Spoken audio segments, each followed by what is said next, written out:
Hey there, everyone. So today I'll be discussing some philosophical questions on cloning, and I chose to use Rick and Morty, an animated TV series, as a springboard to talk about some of these questions on cloning and identity.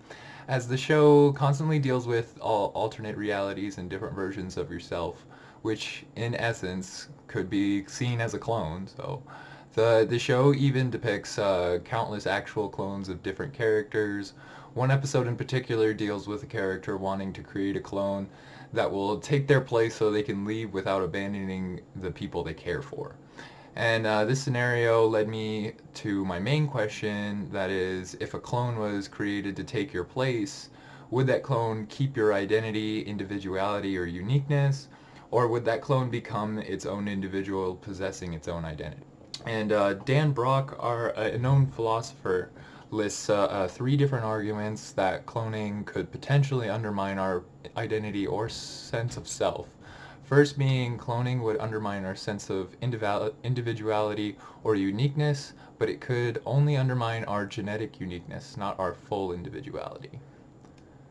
And now for his first one, Brock says, here is that our genetic structure only account for part of our individuality. The rest of our uniqueness is manifested through our experience in the world we reside. So this point of view becomes apparent that our identity is not concrete, and that even if a clone has all your prior knowledge and memories, it would create a new identity through new experiences. And then even if this clone with all your memories was to take your place doing the things you would normally do, having the experiences you would normally have, it doesn't mean that it's drawing on the same experiences or observations and immediate forces to facilitate its reasoning or your reasoning. So Brock's second argument is that cloning would undermine the value or worth of human beings, but it would not make individuals replaceable or of any less moral value.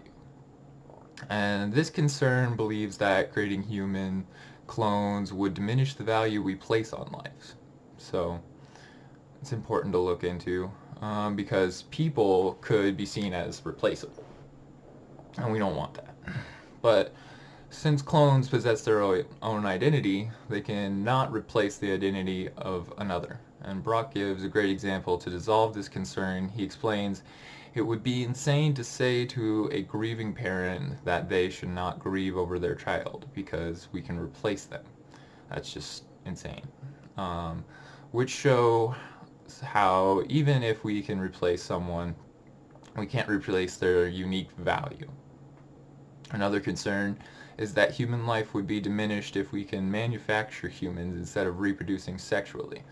But Brock also dissolves this concern by saying, though it is the nature of a being, not how it is created, that is the source of its value and makes it worthy of respect. And Brock's third argument states, a clone's freedom or autonomy to construct his or her own life would be undermined by the presence of an earlier twin, but only a mistaken belief in genetic determinism supports this feared loss of freedom.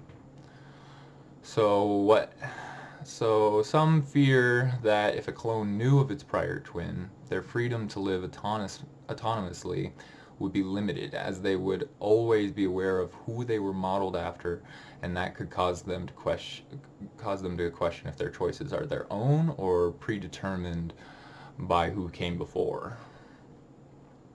And though just by existing, a clone should and would inevitably recognize that their future is their own to autonomously construct within a variety of constraints, including their genome.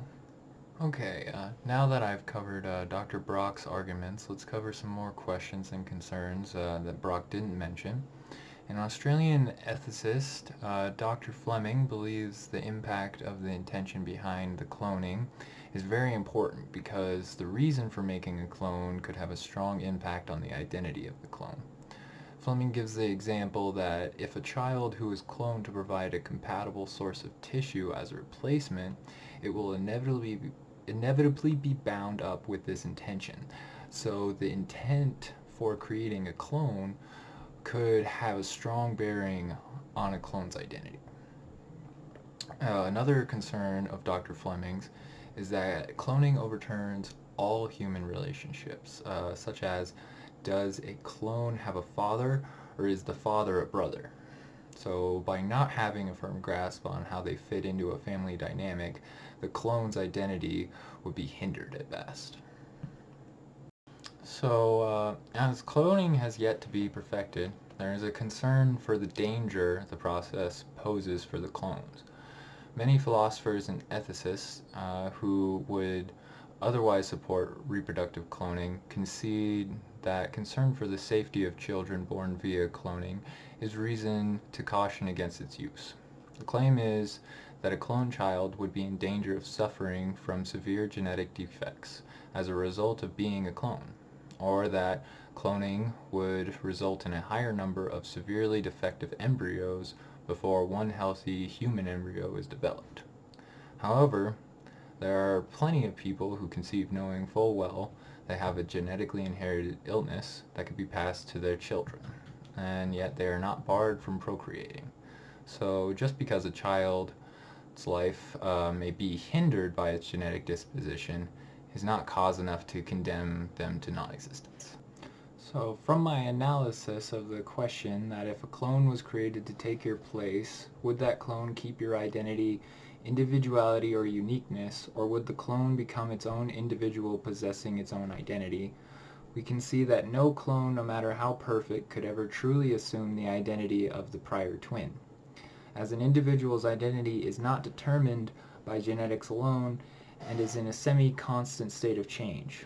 So cloning for the purpose of replacing people who have died is only good for perpetuating their likeness, not their essence. And proving that a replacement clone could never really work like the show Rick and Morty suggests.